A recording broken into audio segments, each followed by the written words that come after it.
তুমি বলো তো ঠাম্মি, মা জানে না জিনিয়া কতটা ক্ষতিকারক? জিনিয়া এই বাড়ির কত ক্ষতি করার চেষ্টা করেছে। আজকে আজকে ওই জিনিয়া শুধুমাত্র ওই অয়নাকে বাঁচিয়েছে বলে সেই অজুহাতে জিনিয়াকে বারবার বারবার মা এই বাড়িতে ঢোকাচ্ছে, এই বাড়িতে ঢোকার পথটা মসৃণ করছে। কেন কেন বলো তো? আমি আমি আমি বুঝতে পারছি না কিছু, কেন মা এগুলো করছে? মা ইচ্ছে করে জিনিয়াকে এই বাড়িতে ঢোকাচ্ছে যাতে যাতে আমার আর আদ্রিতের বিয়ের মধ্যে সমস্যা তৈরি হয়। আমি আর চুপ থাকবো না, আমি আর চুপ থাকবো না। কোনো দিন পাল্টালো না, সারাটা জীবন একরকম রয়ে গেল বড় বৌমা। সারা জীবন আমার উপর মানসিক অত্যাচার করে গেল।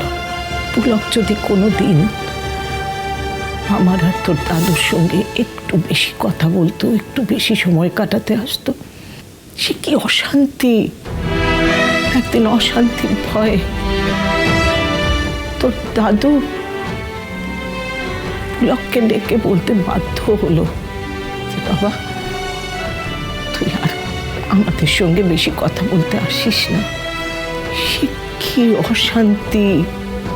তোর দাদুকে আর আমাকে নিজের অধিকার পালাতে গিয়ে বড় বৌমা একেবারে কোন ঠাসা করে দিয়েছিল।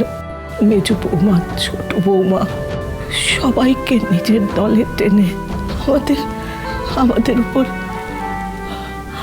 আমি পারিনি রে শুভ, ওর সঙ্গে এঁটে ওঠা আমি পারিনি, ওকে শাস্তি দিতে পারিনি। আমি ভয় পেয়েছি।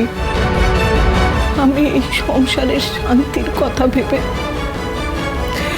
একটা সময় আমি বাধ্য হয়েছি ওকে বলতে যে নাও, তোমার অধিকার চাই তো তুমি নাও, আমি দিলাম তোমাকে। কিন্তু শুভ, তুই চুপ করে থাকবি না, এই লড়াইটা তোকে লড়তে হবে। এ তোর এ বাড়ির বউ হিসেবে নিজের মূল্য বুঝে নেওয়ার লড়াই, এটা তোকে নিজে লড়তে হবে। তুই আমার আগামী, তুই এই রায়বাড়ির ভবিষ্যতের বড় বউ শুভ, তুই মুখ বুঝে থাকবি না। কেউ যদি আমাকে দোষ দেয় যে আমি তোকে খেপিয়ে তুলছি, বাড়ির বড় বউয়ের বিরুদ্ধে আমি তোকে তাতাচ্ছি, তবে তাই সই, আমি সব অপবাদ মাথা পেতে নেব। কিন্তু তুই তোর পাওনাটা বুঝে নে শুভ, তুই লড়বি, তুই কথা দে যে তুই লড়বি।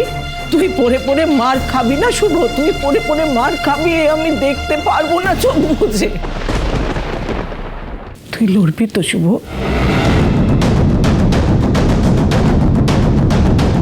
আমি লড়বো ঠাম্মি। আমি কোনোদিনও অন্যায়কে মুখ বুজে মেনে নিইনি।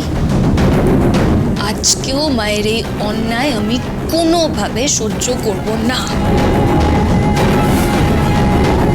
ছাই হয়ে যাক, আমি লড়বই।